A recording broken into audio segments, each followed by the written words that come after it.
Welcome back friends. आप सभी का एक बार फिर से स्वागत है साईं एजुकेशन में। और आज के इस वीडियो में हम आप तक लेकर के आ रहे हैं एनालिटिकल रीजनिंग की सीरीज़ का दूसरा वीडियो। इस एनालिटिकल रीजनिंग के सीरीज़ के पहले वीडियो में हमने आपसे स्टेटमेंट एंड एजम्पशन के बारे में बात करी थी, और स्टेटमेंट एंड एजम्पशन का ये दूसरा वीडियो होगा जो हम आज आप तक लेकर के आ रहे हैं। अगर अभी तक आपने इस चैनल को सब्सक्राइब नहीं किया है तो रेगुलर अपडेट के लिए इस चैनल को ज़रूर सब्सक्राइब कर लें। Please watch our first video on statement and assumptions. Statement और एजम्पशन के ऊपर पहला वीडियो हमने इस चैनल पर पोस्ट कर दिया है, उसका लिंक आपको डिस्क्रिप्शन बॉक्स में मिल जाएगा। अगर अभी तक आपने वो वीडियो नहीं देखा है तो एक बार उसको ज़रूर देख लें। आज का वीडियो स्टार्ट करते हैं। Some standard categories of assumptions. पिछले वीडियो में हमने कुछ कॉन्सेप्ट्स के बारे में बात करी थी स्टेटमेंट एंड एजम्पशन के, और उसको आगे बढ़ाते हुए आज हम कुछ और कॉन्सेप्ट्स देखेंगे कि किस तरीके से हमें एजम्पशंस और स्टेटमेंट एंड एजम्पशन के क्वेश्चंस को सॉल्व करना है, कैसे देखना है कि कौन सी एजम्पशन वैलिड है, इम्प्लिसिट है, कौन सी नहीं है। तो आइए some standard categories of assumptions के बारे में देख लेते हैं। स्टेटमेंट एंड एजम्पशन के ऊपर हमने 3 वीडियो पोस्ट करने का वादा आपसे किया था। ये दूसरा वीडियो होगा। पहले और दूसरे वीडियो में, यानी कि जो वीडियो पोस्ट हो चुका है और जो वीडियो हम आज आप तक लेकर के आ रहे हैं, इस पे हम कॉन्सेप्ट्स के बारे में बात करेंगे। स्टेटमेंट एंड एजम्पशन का जो अगला वीडियो आएगा, यानी कि तीसरा वीडियो, उसमें हम कुछ अच्छे लेवल के जो कि क्वेश्चन पूछे जा चुके हैं स्टेटमेंट एंड एजम्पशन के चैप्टर से SBI PO, IBPS PO में और भी एग्जाम्स में, उनको हम कुछ सिलेक्टेड क्वेश्चंस को यहाँ पर सॉल्व करके देखेंगे कि किस तरीके से हमें आंसर इसमें निकालना होता है, और जो पहले 2 वीडियो में हमने कॉन्सेप्ट्स के बारे में बात की है उनको कैसे इम्प्लीमेंट करना है। तो आइए आज का वीडियो स्टार्ट करते हैं with some standard categories of assumptions. पहली जो कैटेगरी के बारे में हम बात करने जा रहे हैं वो है एग्जिस्टेंस या फिर non existence of the subject. जिस सब्जेक्ट के बारे में बात की जा रही है उसका एग्जिस्ट करना या फिर नॉन एग्जिस्टेंस, यानी कि उसका ना एग्जिस्ट करना। This category makes a simple assumption that what is being talked about must be existing. Similarly, if it's absence is being talked about it must not be existing. इस category में हम क्या कह रहे हैं कि जिस भी सब्जेक्ट के बारे में, यानी कि जिस भी सब्जेक्ट के बारे में स्टेटमेंट में बात की जा रही है, अगर उसकी प्रेजेंस के बारे में बात हो रही है तो उसका एग्जिस्ट करना कंपलसरी है, मस्ट है, और अगर उसकी एब्सेंस के बारे में बात की जा रही है तो it must not be existing. Let's look at some examples to understand the concept. कुछ एग्जांपल देखते हैं इसी एग्जिस्टेंस और नॉन एग्जिस्टेंस के ऊपर। पहला एग्जांपल है लव मैरिजेस। स्टेटमेंट दी हुई है love marriages mostly end in divorce. जो लव मैरिजेस होती हैं वो तलाक पर जाकर के एंड होती हैं, ये हमारी स्टेटमेंट है, ऐसा हमारी स्टेटमेंट कह रही है। तो अब इसकी ऐसे एजम्पशन देखिए, love marriages do take place, कि लव मैरिजेस होती हैं। अब देखिए स्टेटमेंट में बात की जा रही है कि love marriages mostly end in divorce, तो इस स्टेटमेंट से ही ये बात क्लियर है कि love marriages do take place. ये स्टेटमेंट हमारी बिल्कुल सही है, करेक्ट है, वैलिड है। And there are cases of divorce, ये भी स्टेटमेंट बिल्कुल सही हो रही, ये भी एजम्पशन बिल्कुल सही है, वैलिड है कि there are cases of divorce. तभी स्टेटमेंट में ये बात कही जा रही है कि love marriages mostly end in divorce. तो ये दोनों जो है, लव मैरिजेस भी और डाइवोर्स भी, दोनों मस्ट बी एग्जिस्टिंग। इस वजह से love marriages do take place, ये एजम्पशन भी वैलिड हो जाएगी। एंड सेकेंड जो एजम्पशन है there are cases of divorce, ये स्टेटमेंट भी, ये एजम्पशन भी वैलिड हो जाएगी। इसके बाद में नेक्स्ट बात करते हैं, एग्जांपल है, स्टेटमेंट है the company will not go into profit unless a foreign trained manager is brought. कहा जा रहा है कि the company will not go into the profit unless a foreign trained manager is brought. अब इसकी assumption देखिए, at present there are no foreign trained manager in the company. Assumption बिल्कुल valid है, एजम्पशन की वैलिडिटी के बारे में यहाँ पे हमें कोई डाउट नहीं है, क्योंकि देखिए ऊपर क्या बात की जा रही है कि the company will not go into the profit unless, unless word पकड़िए, unless a foreign trained manager is broad, जब तक हम एक फॉरेन ट्रेंड मैनेजर नहीं लेकर के आएंगे तब तक कंपनी प्रॉफिट में नहीं जाएगी। यानी कि at present there is no foreign trade manager in the company. ये बात अपने आप ही प्रूफ हो जाती है। This means assumption is valid. Second जो कैटेगरी है कुछ स्टेटमेंट एंड एजम्पशंस के क्वेश्चंस की, वो कॉज इफेक्ट रिलेशनशिप होता है स्टेटमेंट में और दी हुई एजम्पशन में। Some statements mention a cause and effect relationship, the conjunctions between the clauses are usually therefore, as, hence, thus. ये जहां पर भी हमें ये वर्ड मिलेंगे देयरफॉर, एज, हेंस एंड दस, वहां पर देखिए जो हमारा क्वेश्चन होगा स्टेटमेंट का, ये हमने फर्स्ट वीडियो में भी इसके बारे में बात की थी। जो हमारा क्वेश्चन होगा, जो स्टेटमेंट होगी, उसको हम दो क्लॉजेस में बांट लेंगे, ए एंड बी। और ये जो कंजंक्शन होगा जो कनेक्ट कर रहा होगा उन दो ए एंड बी क्लॉजेस को, उन दो क्लॉजेस को हम बोलेंगे clause A and clause B. ठीक है, अब ये दो क्लॉज हो जाएंगे और इन दोनों क्लॉजेस को कनेक्ट किया होगा इन में से किसी वर्ड से, देयरफॉर, एज, हेंस, दस। तो ये क्या हो जाएगा कि वहां पर कॉज इफेक्ट रिलेशनशिप हो जाएगा between statement and assumption. It such cases a valid assumption to say that this cause leads to this effect. तो ऐसे क्वेश्चन में एजम्पशन कौन सी वैलिड होगी, जिसमें ये रिलेशनशिप होगा कि वहां पर ये दिया होगा कि दिस कॉज यानी कि A leads to B, because of A there is existence of B. ये तो बात हुई कॉज इफेक्ट के स्टेटमेंट एंड एजम्पशन के क्वेश्चन के कॉन्सेप्ट की कि हमें उसको पकड़ना कैसे है। अब इसके कुछ एग्जांपल्स के बारे में बात करते हैं। जैसे सपोज दैट स्टेटमेंट दिया हुआ है कि as you do not have the expertise you can not be selected. तुम्हारे पास स्किल्स नहीं है, you don't have expertise, you can not be selected. अब देखिए इसको हम क्वेश्चन को डिवाइड कर रहे हैं। ये पहला क्लॉज है ए और ये दूसरा क्लॉज है बी। अच्छा, you can not be selected, अगर आप दूसरा क्लॉज देखें बी वाला, तो you can not be selected, इस स्टेटमेंट को पढ़ने के बाद आपके मन में क्या क्वेश्चन आता है? You can not be selected, आप सेलेक्ट नहीं हो सकते, क्यों? नेक्स्ट जो क्वेश्चन आता है वाई, तो वाई का आंसर है कि you don't have the expertise, यानी कि there is existence of B because of A. B हो रहा है, क्यों हो रहा है? क्यों? ए की वजह से, क्योंकि आपके पास एक्सपर्टाइज नहीं है, इस वजह से आप सिलेक्ट नहीं हो सकते। आप देखिए बी को पढ़िए, you can not be selected, now the question is why I can't be selected. तो आंसर है because you don't have the expertise, यानी कि देयर इज, इन स्टेटमेंट में दो क्लॉजेज हैं ए और बी, और उनमें आपस में कॉज एंड इफेक्ट की रिलेशनशिप है। ए लीड्स टू बी, ए होगा तो उसके होने की वजह से बी का होना श्योर है। अगर आपके पास एक्सपर्टाइज नहीं होगी तो आप सिलेक्ट नहीं हो पाएंगे। ठीक है, ए लीड्स टू बी। तो अब देखते हैं इसके एजम्पशन क्या दी हुई है। Expertise is essential for selection. अब ये एजम्पशन वैलिड है या इनवैलिड है? अब देखिए स्टेटमेंट क्या है, you can not be selected, why I can't be selected, because you don't have the expertise. Expertise नहीं है तो आप सेलेक्ट नहीं हो सकते, यानी कि expertise is essential for the selection. ये जो हमारी पहली एजम्पशन है ये बिल्कुल वैलिड हो जाएगी। और जो दूसरी है, there can not be any other reason for rejection. अब देखिए अभी स्टेटमेंट में क्या दिया हुआ है, you can not be selected, मतलब you are rejected because you don't have the expertise. Expertise नहीं है तो आपको रिजेक्ट कर दिया गया, आप सेलेक्ट नहीं हो सकते। लेकिन रिजेक्ट होने के और कौन कौन से रीजन हो सकते हैं, इसके बारे में कोई भी बात स्टेटमेंट में नहीं कही गई है।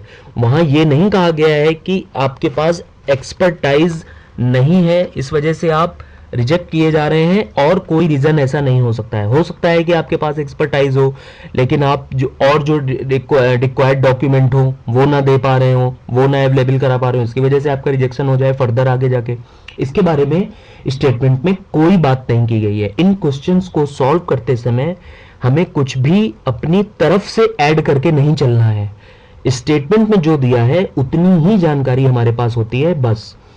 स्टेटमेंट में ऐसा कुछ नहीं कहा गया है कि रिजेक्ट होने के लिए इसके अलावा और कोई रीजन हो सकता है या नहीं हो सकता, उसके बारे में कोई बात ही नहीं की गई है। तो उसके बारे में हम बिल्कुल भी श्योर नहीं हो सकते हैं कि आगे उसमें क्या क्या हो सकता है या क्या नहीं हो सकता है।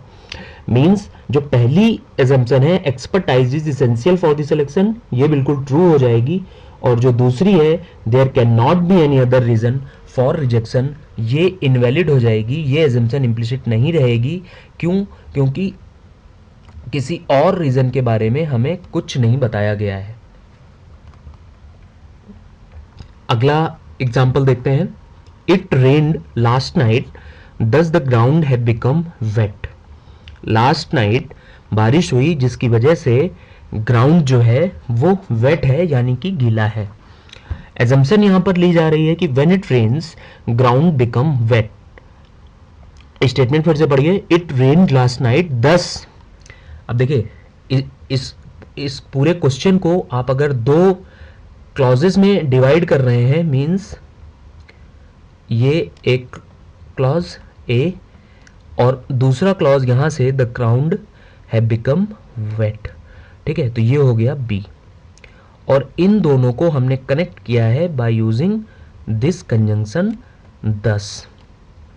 इन दोनों को हमने कनेक्ट कर दिया है क्लॉज ए और क्लॉज बी को। अब देखिए यहां पर ए और बी को कनेक्ट करने के लिए हमने कंजंक्शन यूज किया है 10 का, यानी कि it rained last night 10 the ground have become wet. अब क्लॉज बी को अगर पढ़ेंगे एक बार, the ground have become wet, why? Because it rained last night. तो एजम्पशन क्या है कि when it rains ground became wet. बिल्कुल सही बात है, ये एजम्पशन आपकी वैलिड हो जाएगी। इसके बाद में नेक्स्ट कैटेगरी देखते हैं। जो नेक्स्ट कैटेगरी है ये है एडवर्टाइजमेंट्स, नोटिसेस एंड अपील्स की। इसके क्वेश्चन बहुत कॉमन है बैंकिंग एग्जामिनेशंस में, एडवर्टाइजमेंट के, नोटिस के या फिर अपील के। इनको हम अभी सॉल्व करेंगे, देखेंगे कि इसके क्वेश्चन कैसे पूछे जाते हैं, किस तरीके से पूरा फॉर्मेट है क्वेश्चंस का। In the latest trend of banking examinations, the statements are usually in the form of an advertisement or an official notice or a notice issued in the public interest or an appeal. इसके question बहुत ज़्यादा common हो चुके हैं, कई बारी पूछे जा चुके हैं। इसके साथ इस टाइप के क्वेश्चंस के साथ कुछ रूल्स हैं वो आपको फॉलो करने हैं। अभी मैं आपको सारे एग्जाम्पल करके दिखाऊंगा, एक एडवर्टाइजमेंट का, नोटिस का और अपील का। तो आइए देखते हैं ये पूरा कॉन्सेप्ट क्या है। देखिए एग्जाम्पल, पहला एग्जाम्पल देखते हैं एडवर्टाइजमेंट का। एडवर्टाइजमेंट से रिलेटेड क्वेश्चन कैसे आएगा, जैसे स्टेटमेंट देखिए, ABC institute the only institute that gives best training for banking examinations. अब ये एक एडवर्टाइजमेंट है जो एबीसी इंस्टीट्यूट ने पब्लिश करवाया है, ठीक है। ABC Institute is the only institute that gives best training for banking examinations. अब ये जो एडवर्टाइजमेंट है जो ABC इंस्टीट्यूट की तरफ से पब्लिश करवाया गया है, इसके लिए दो एजम्पशन दी हैं। पहली, the advertisement will have some effect on those who read it. ABC institute ने इस एडवर्टाइजमेंट को पब्लिश करवाते समय क्या एज्यूम किया होगा?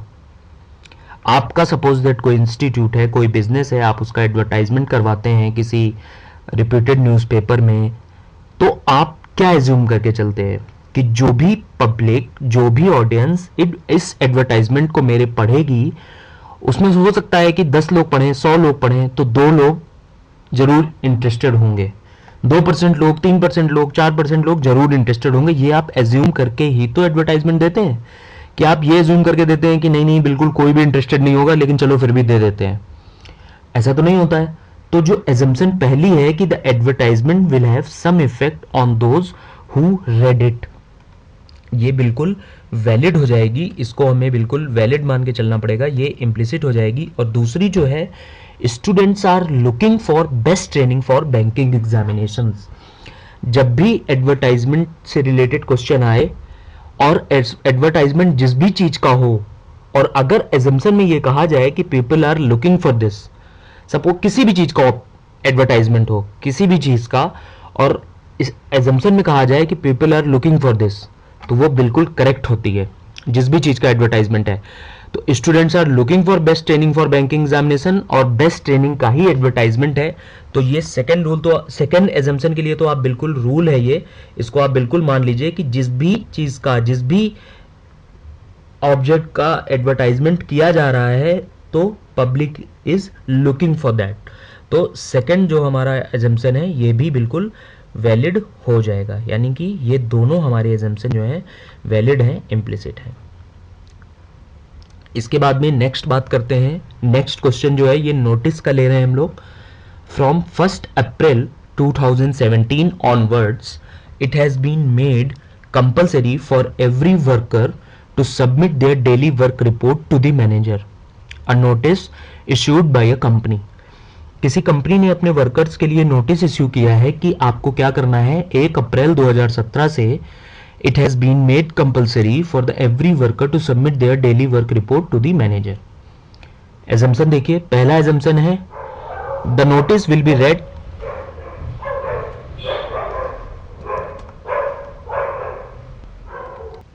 Notice will be read by the workers of the company. तो देखिए, जो नोटिस कंपनी इशू कर रही है वो क्यों इशू कर रही है, वो क्या एज्यूम करके नोटिस इशू कर रही है। वो कंपनी यही नोटिस इशू कर रही है ये एज्यूम करके कि this notice will be read by the workers of the company. Otherwise वो नोटिस नहीं इशू करती। अगर उसको ये होता कि ये मैं अपने वर्कर्स के लिए हम इशू कर रहे हैं और हमारे वर्कर्स इसको पढ़ेंगे ही नहीं इस नोटिस को, ठीक है, तो वो ये एज्यूम कर रहे हैं। सपोज दैट आप कहीं जॉब कर रहे हैं और आपकी कंपनी से आपके पास कोई मेल आई, तो आपकी कंपनी का एचआर डिपार्टमेंट ये एज्यूम करके वो मेल आपको सेंड कर रहा है कि वो मेल आप पढ़ेंगे, तभी तो वो सेंड कर रहे हैं। तो जो फर्स्ट एजम्पशन है ये बिल्कुल वैलिड है। और दूसरा है daily reports by workers will improve the performance of the company.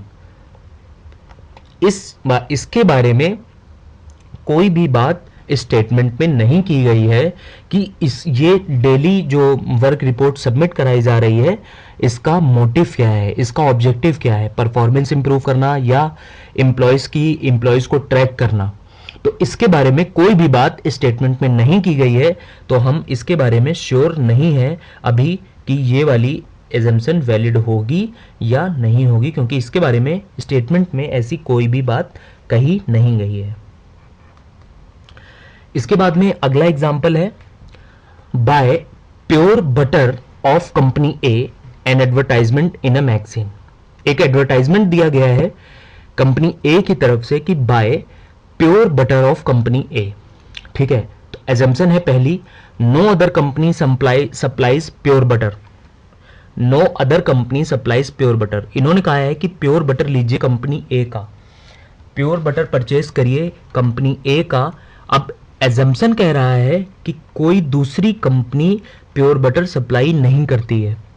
देखिए, अगर आप कुछ बेसिक रूल्स को फॉलो करके चलेंगे तो स्टेटमेंट और एजम्पशन के, और सिर्फ स्टेटमेंट और एजम्पशन के ही नहीं, पूरी एनालिटिकल रीजनिंग के, चाहे वो स्टेटमेंट एजम्पशन हो, चाहे वो स्टेटमेंट आर्गुमेंट हो, या फिर कॉज एंड इफेक्ट हो, कोई भी जो है क्वेश्चंस हो, एनालिटिकल रीजनिंग के पूरे सेगमेंट से वो बहुत इजी हो जाएंगे।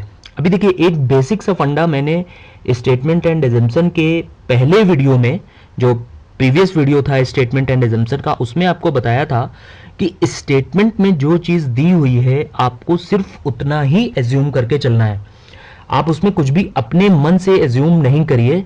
अब देखिए, यहां पर क्या कहा जा रहा है कि buy pure butter of company A, किसी और कंपनी के बारे में बात नहीं हो रही है, सिर्फ इतना कहा जा रहा है कि कंपनी ए का प्योर बटर आप परचेज करिए। ऑप्शन एजम्पशन क्या कह रही है, पहली वो दूसरी कंपनीज की बात कर रही है, no other company supplies pure butter. तो इसके बारे में हमें कुछ नहीं पता है कि दूसरी कंपनियां क्या करती हैं, इसके बारे में हम बिल्कुल भी श्योर नहीं हो सकते। ठीक है। नेक्स्ट फिर से वही बहुत सिंपल सी एजम्पशन है, पीपल रेड एडवर्टाइजमेंट। अब ये जो कंपनी ए है जो एडवर्टाइजमेंट दे रही है वो क्या एज्यूम करके दे रही है कि पीपल रेड एडवर्टाइजमेंट, तभी तो वो दे रहे हैं, अदरवाइज वो क्यों एडवर्टाइजमेंट देते। तो दूसरी भी बिल्कुल, दूसरी जो एजम्पशन है ये करेक्ट है और जो पहली है वो इनवैलिड है। इसके बाद में नेक्स्ट एग्जांपल है, smoking is injurious to health, a warning on a packet of cigarette. एक सिगरेट के पैकेट पर वार्निंग मैसेज छपा हुआ है, smoking is injurious to health, धूम्रपान स्वास्थ्य के लिए हानिकारक है। ऐसी वार्निंग एक सिगरेट के पैकेट पे दी हुई है। एजम्पशन पहली क्या कर रहे हैं, non smoking leads to good health. देखिए स्टेटमेंट में किसके बारे में बात की जा रही है, स्मोकिंग के बारे में। एजम्पशन में किसके बारे में बात कर रहे हैं, नॉन स्मोकिंग के बारे में। सीधा सीधा रूल अप्लाई करिए कि स्टेटमेंट में नॉन स्मोकिंग के बारे में बात ही नहीं की जा रही है तो हम नॉन स्मोकिंग के बारे में कुछ भी नहीं जानते। तो अगर वो रूल आप सीधे सीधे अप्लाई करोगे बिना कुछ सोचे, एजम्पशन नंबर 1 आप क्या कर दोगे, ये इनवैलिड कर दोगे। सीधा सीधा रूल आपको लगाना है। स्टेटमेंट में स्मोकिंग के बारे में सिर्फ एक बात कही गई है कि स्मोकिंग जो है स्वास्थ्य के लिए हानिकारक है, और एजम्पशन में क्या बात कर रहे हैं, non smoking leads to good health, कि अगर आप सिगरेट नहीं पीते हैं तो आपकी स्वास्थ्य बहुत अच्छी हो जाएगी। स्टेटमेंट में स्मोकिंग की बात की जा रही है और एजम्पशन में नॉन स्मोकिंग के बारे में बात की जा रही है। तो जिस चीज़ के बारे में स्टेटमेंट में बात ही नहीं की गई उसके बारे में हम कुछ नहीं कह सकते, तो हम सीधे सीधे एजम्पशन को इनवैलिड कर देंगे।